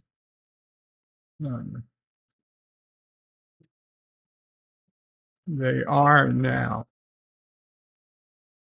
They are not. They are not widespread or ongoing. We want to go back and audit the period in question to make sure employees receive their pay and to acknowledge there are no outstanding issues. The controls we've implemented over the last 18 months have resulted in less than 1% of people experiencing an issue while being on paid leave. Less than 1%, that's still a lot of people. Okay, less than 1% could still mean 1,000 people. I don't know how big Amazon is, but don't tell me in percentages. Tell it to me in actual numbers. Tell it to me in actual numbers. Okay? Then I'll believe you. Then I'll decide it's not a big deal. Right? I mean, 10%, if how many people, as a percentage of people, how many people drive into work every day? I don't know. But don't tell me like, oh, only 1% of people who drive into work have trouble leaving in the evening. Well, if it's less than 1%, does that mean it's everyone, or does that mean, out of 50, or is it out of 1,000? I don't know. If it's anyway. Tara worked an Amazon warehouse. We went to go back, order the question. The controls were implemented 18 months. Less than 1% are experiencing an issue being unpaid leave. Certainly underpresented the nature of COVID.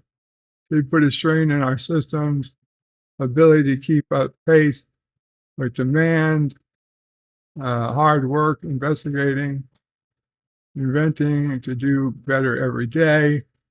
Globally, Amazon employs over 1,541,100 people. Since the issue, Amazon CEO Jassy, who took over from Bezos in 2021, has pledged to improve the company's leave system in hopes they become Earth's best employer.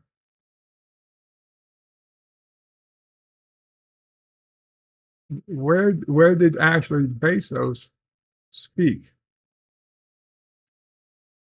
So Jeff Bezos replied, a generous offer. The Amazon customer went directly to Jeff Bezos after they claimed customer service advisors refused it. Amazon customer left shocked after emailing Jeff Bezos directly about delivery issue, and they got a response. In a post on Reddit thread, Legal Advice UK, the customer revealed they had left frustrated after ordering a high-value item, costing them £1,099, $1,300 US. They explained that because there was a high-value item, it was protected by a one-time password, which is standard practice. When the delivery arrived, they gave their password, only to find a number of lower value items had arrived, but not their expensive one. Things only got more complicated when they found that the parcel had been marked as delivered with a one-time password by Amazon, and speaking to advisors got nowhere. Eventually, the customer decided to take things to the top, contact the public email address of Amazon CEO Jeff Bezos, and to their surprise, they got a reply. It was from someone called Keisha, who worked for Executive Customer Relations, and said she was replying on behalf of Bezos and that he had received your correspondence. Keisha wrote, please be assured that from an Amazon perspective, this is completely unacceptable for a driver to act in this manner. The individual driver failed to meet high service standards we set for our customers. The customer claimed that they then received a phone call from Keisha Williams to clarify the matter. They went on to say that they'd been given a full refund as well as £100 sterling Amazon gift card. That's a gesture of goodwill. They also said that Keisha had to do, she would call center staff about training to ensure it didn't happen again. And Unilad had contacted Amazon for comment. This wasn't the first time someone reached out directly to Bezos and has been surprised by the response.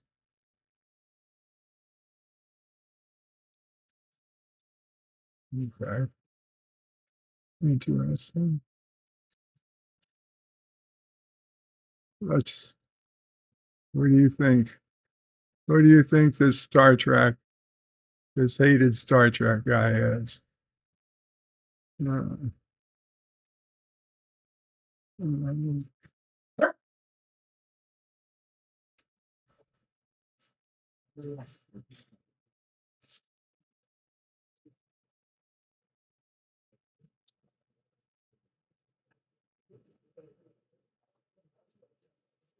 If you haven't been watching Star Trek Prodigy on Netflix, no, it is.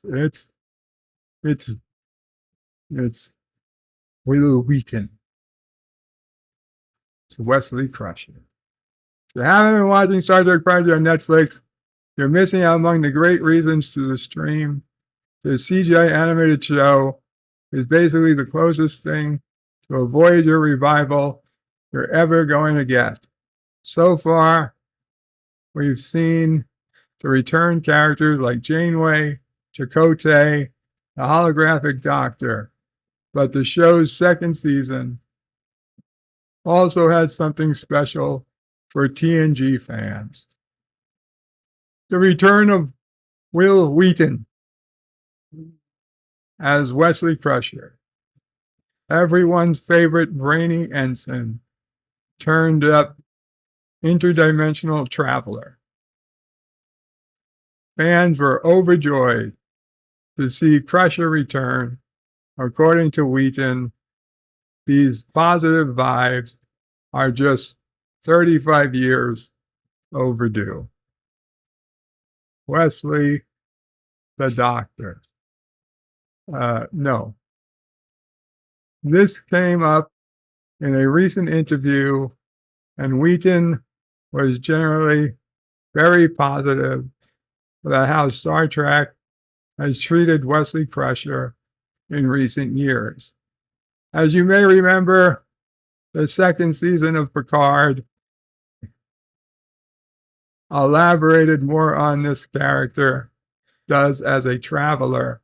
Specifically, he and the rest of his colleagues monitor the timeline and help preserve life throughout the galaxy.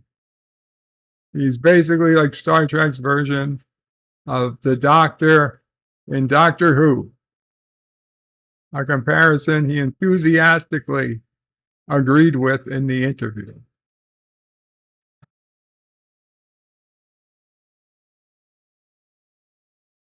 After discussing Wheaton's general delight at bringing Wesley Crusher to Prodigy, his joy at being Star Trek's resident Time Lord, which lines up some Wesley as Time Lord fan fiction he had been writing for years, the interview turned to the elephant in the room.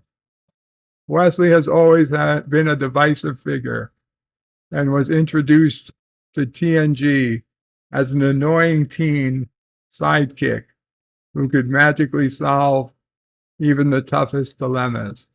He was basically Gene Roddenberry's Mary Sue self-insert character and angered countless fans from the very beginning. Wesley haters. Because of this, it wasn't entirely clear how the fandom would react to Wesley Crusher's return in Prodigy. And Wheaton was pleasantly surprised to see almost everyone enjoyed his robust return to the franchise. The interview got a bit personal, with Wheaton admitting he had a terrible home life. When he was young, that his only real escape was working with his Star Trek family. It was correspondingly devastating to discover this many haters who would do things like write awful hate mail and were cruel to this child and conventions and the like, and stuff in ways that would never fly today. A younger Wheaton. Fortunately, the positive reception to Wesley Crusher's return served as a reminder to Wheaton that the idea that nobody likes Wesley is empirically false. Instead, he had a vocal minority of haters and a large number of major fans who have told him, "You inspired a generation of kids." No, I don't think you did, Wes. I don't think you did. I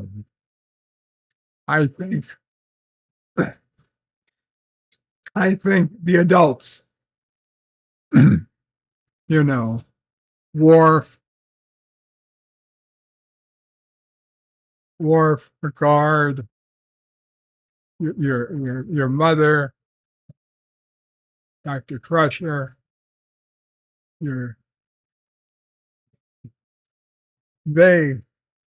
Riker, even Counselor Troy, they all inspired kids. You did not. You did not. I don't know how you got on the show, but you seem to get your privilege because your mom made Captain Picard feel bad. Yeah. Whatever.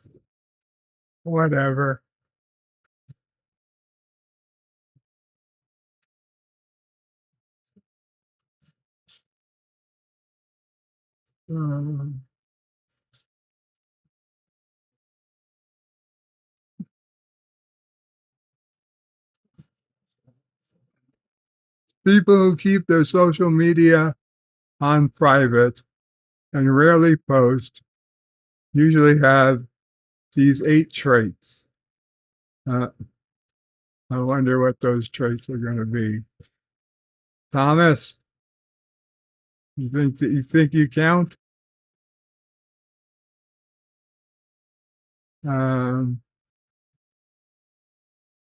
U.S. Joe Biden says he quit U.S. presidential race to save democracy. Celine Dion returns to stage the performance of Political Games opening ceremony. OpenAI reveals its AI-powered search engine, Search GPT.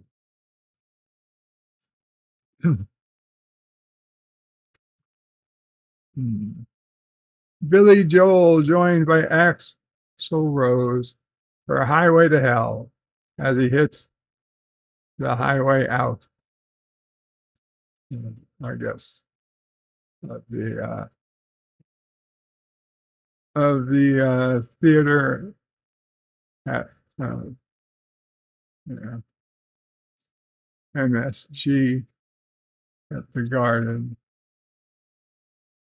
Forbes, what app confirms biggest iPhone update of 2024?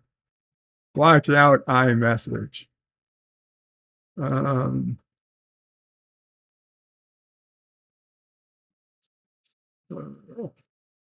The Guardian says, could we have imagined this moment would come? Kamala Harris and the rise. I guess I should have read that before.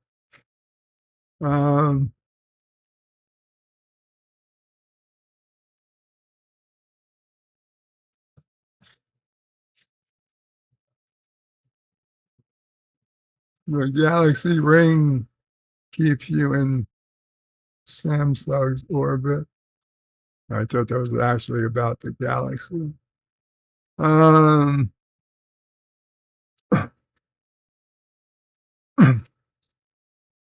Nutrition. New kosher deli to soft launch at Cones.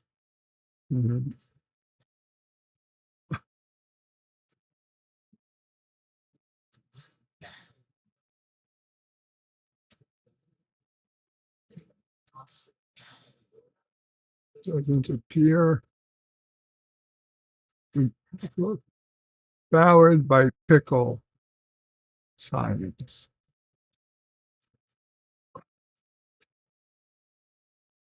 Okay. Well,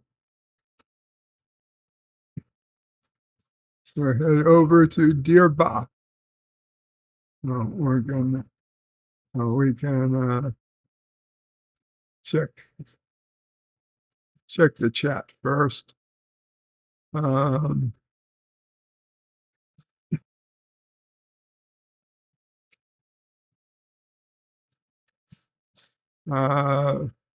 Mike Richards gives a bunch of roses to Mama Frey. I think we did that already.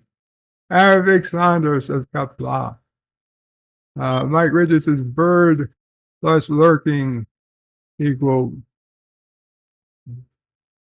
biking? Burking. Bird plus lurking equal burping.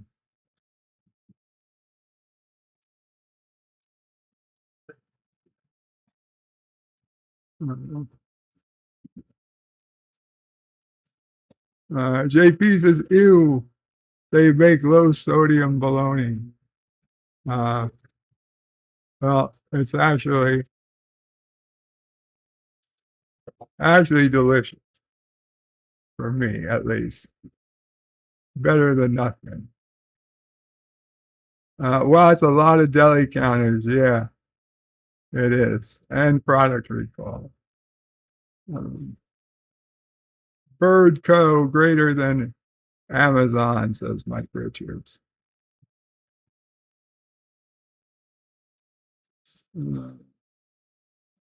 Stan Lee says, Mike Richards, I hear they make nice bags. Mike Richards says, Stanley deliveries only occasionally arrive through the living room window.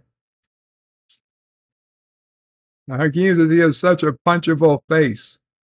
That would be Will Wheaton. JP says, F Will Wheaton. F Will ain't no Doctor Who. Mike Richards says, Wesley Crusher equal Dr. Ew. Ew. E-W-E. E-W-W. Dr. Ew. JP says, oh, my stomach is grumbly. So is mine. 47 Yorktown says, favorite ensign? That would be Harry Kim. JP says, I need some food. What do I eat today? Maybe a shrimp po' boy and some poutine, says JP's. Everyone's except Wes was inspirational. I agree. Everybody on the Enterprise D except Wesley Crusher was inspirational.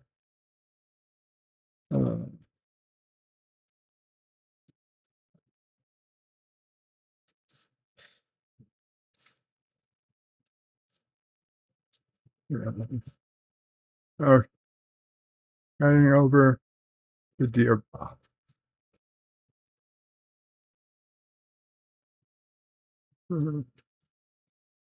Dear Bob, why do women wear bras? Because when men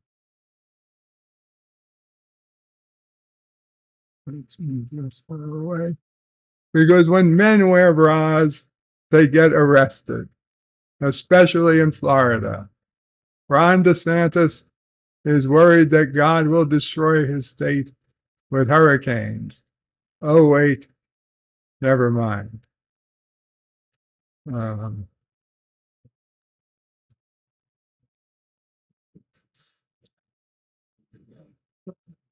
I don't know what they do in Florida, but in New York, men are allowed to wear bras.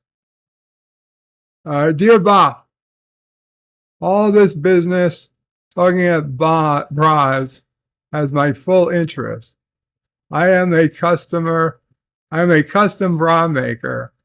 I'd be willing to provide custom bras to Sisselprey for a very reasonable fee. I just need to get the proper cut and chest sizing for the bra. Luckily, there are some bird fans who have tried to help me out, but I figured you may know the proper sizing. Deej says Sisselprey is a 42 DDD. LDG says she is a 42 KKK.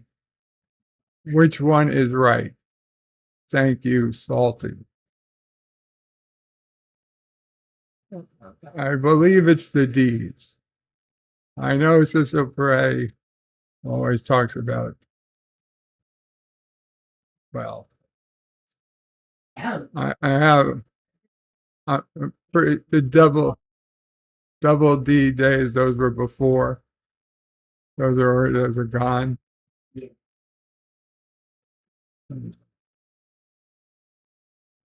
I don't know what that means.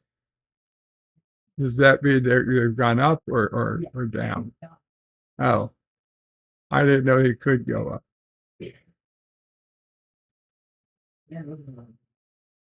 I don't. You would not be happy anybody talking about it, Rob. Oh, I don't know.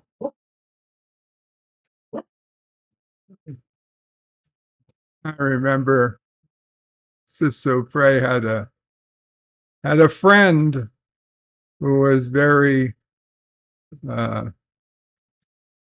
amply sized in the chest, who actually had a breast reduction surgery before college. You know, she was still in high school or something and had breast reduction surgery. It was like, wow, that doesn't seem fair. Don't the boys get a choice? No. No, the boys didn't get a choice.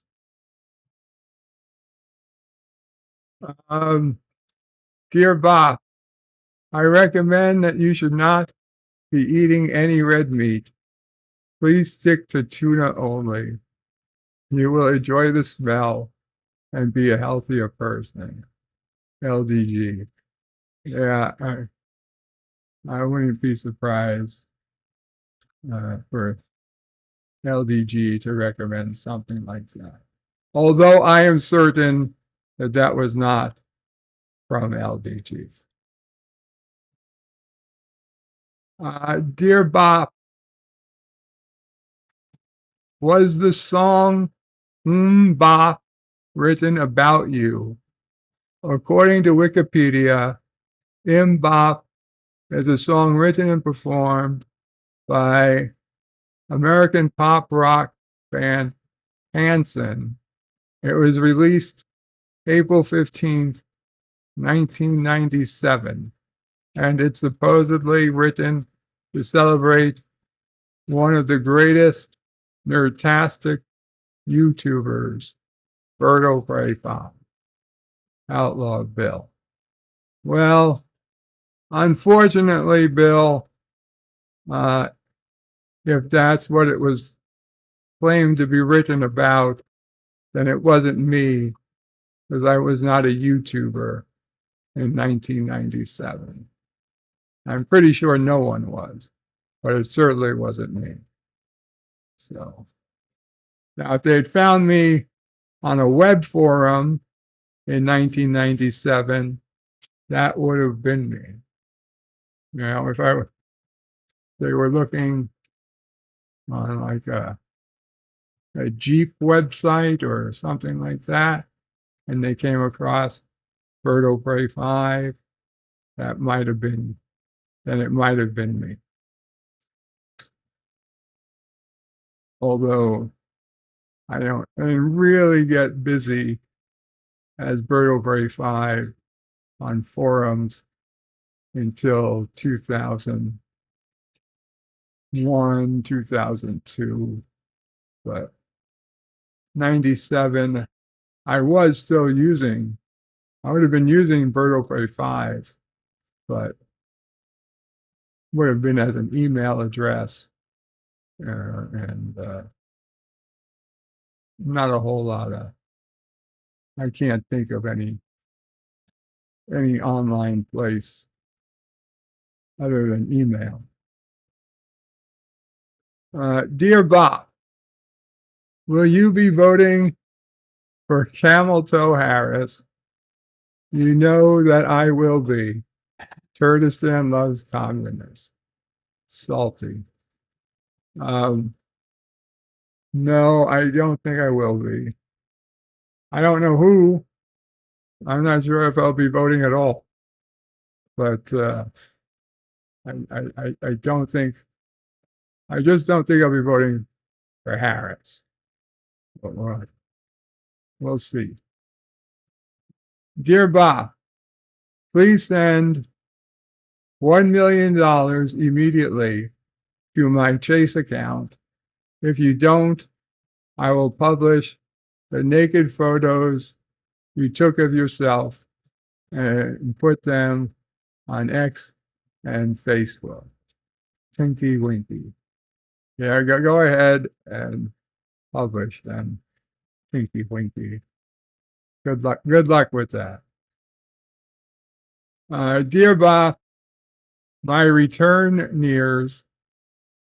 Time to buckle up, hold on to your seat, and for some of you, kiss your ass goodbye. See you soon. And no address.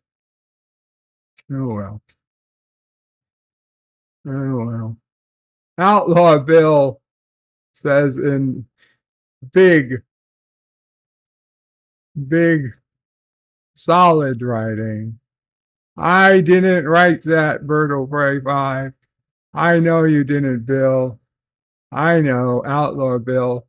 I did not write that, dear Bob. I hear you, Bill. I hear you. It happens.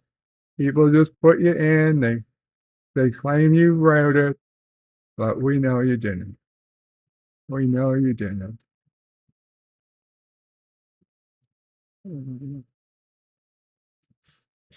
JP says breast reduction surgeries make me very sad.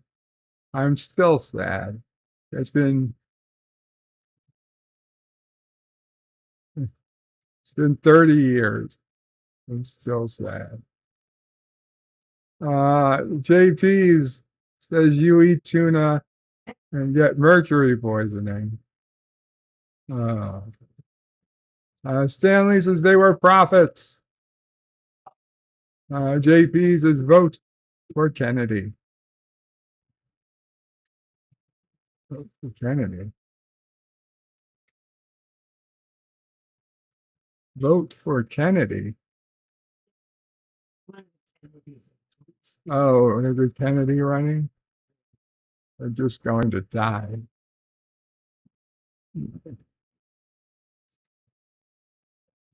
Anyway, I guess we are good here, guys. Thank you all for hanging out. Talking about pros and random news events. I know maybe not the most interesting stream of all, but a stream nonetheless. No. Qapla all, bird out.